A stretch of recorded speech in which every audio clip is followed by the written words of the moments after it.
Just a fact, only 50% of those who attempt the WSET Level 3 exam pass it. In September 2022, I achieved a distinction in this exam and it wasn't as difficult as I had expected. I want to share my experience to help you focus on the right topics, use tricks that are often overlooked, excel in the tasting exam, and potentially earn a distinction with less than 1 month of preparation. My name is Garry and I'm a WSET 3 qualified sommelier.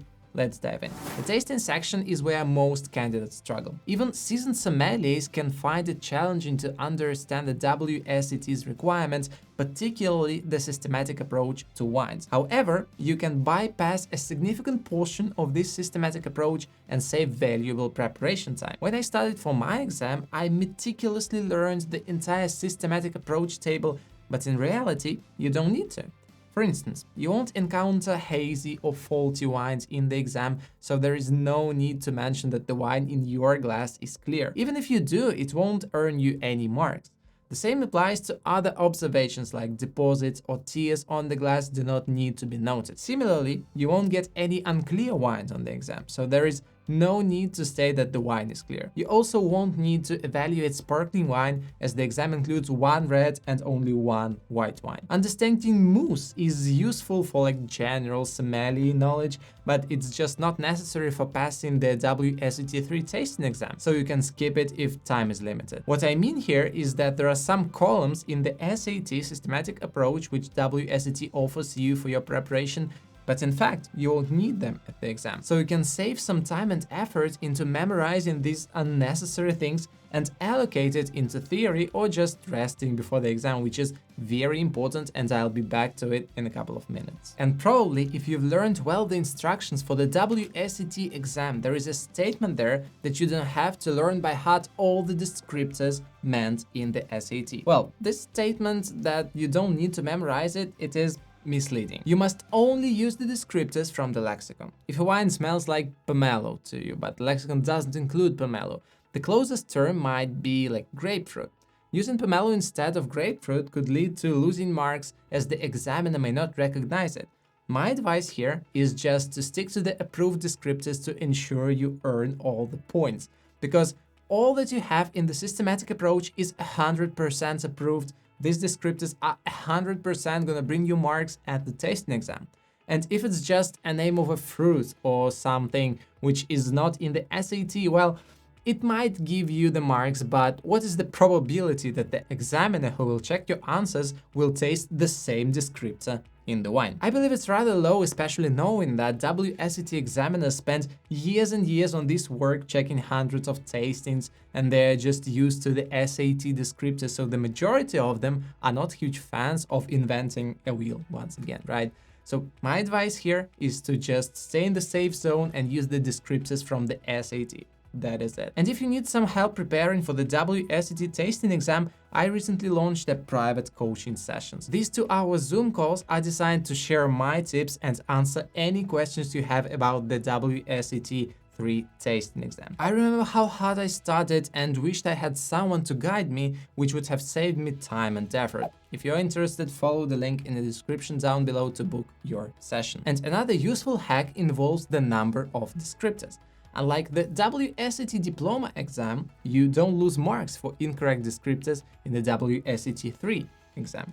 If you detect cherry in a red wine, for instance, but you can't specify if it is a black cherry or a red cherry, just write both. Red cherry falls under red fruit and black cherry under black fruit category, covering both of the categories. If the wine has only red fruit aromas, you won't lose marks. If it has both red and black fruit, you gain additional points, bringing you closer to the distinction mark. You got my idea, right? Writing more descriptors if you are not quite sure may be a good option to tick more categories of descriptors like red fruit, black fruit, or tropical fruit and stone fruit, because sometimes it can be really difficult to precisely identify them. But do not overuse this tactic by listing every possible descriptor from the SAT. The examiner may suspect you cheating and send your work to the WSET main office in London. If they find you cheated, your results may be invalidated, requiring a retake and decreasing your chance to earn distinction, which is only possible on the first attempt. So use this hack wisely. Never just write all of the descriptors you remember just in case to tick more categories of flavors. don't do that. And the next thing you have to understand is that you might lose all marks for just one minor mistake. The WSET exams are structured not just on wine knowledge, but also on precise answers. So in order to pass the exam, you not only have to be a good sommelier, but also know the structure of the exam. For instance, you must choose only one option per line. If a wine's color is like between lemon and gold or like gold and amber, you must pick only one option. Otherwise, you receive no points. And there are a lot of cases when you're in doubt, especially while being nervous during the exam, and it seems to you that the wine is gold, but it's not so gold, maybe it's lemon. Let's write both. No, never do that, because it will get you no points. Even if uncertain, choosing gives you a 50% chance of being correct. Agree? But if you write something like lemon to gold, it's definitely a 0. Sometimes two answers may be correct, particularly for flavor and aroma intensity. The examiner might write that medium and medium plus intensity might be correct answer, because sometimes it can be really difficult even for examiners to decide, and frankly speaking, the difference, especially in the medium range of flavors, may be really subtle. And the examiners are allowed to mark two different answers as correct, but not in the color category for sure. Anyway, remember that you always write only one descriptor, but the educator may help you writing that there are two variants that are considered correct. Recognizing this can significantly reduce exam stress.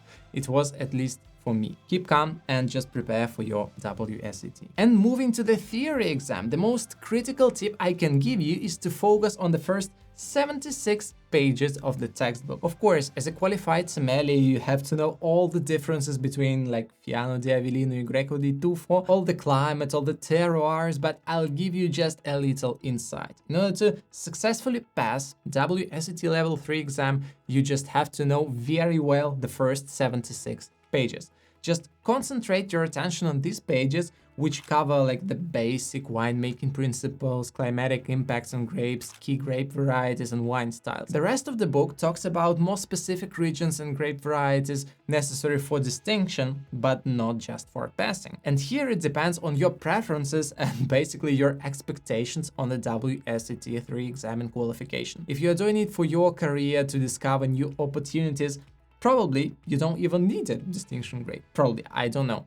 And of course, if you need knowledge, the whole study book may be useful. The night before the exam, prioritize revising the first part of the textbook, these 76 pages, because you just won't have enough time to revise all of the book. It's just impossible, don't even try.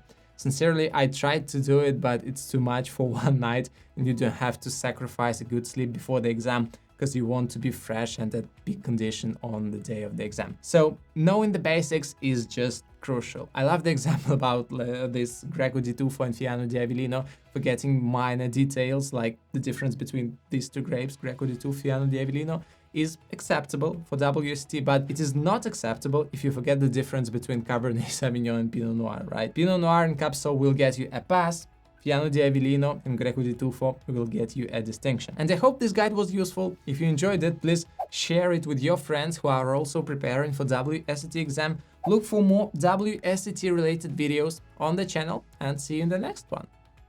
Bye.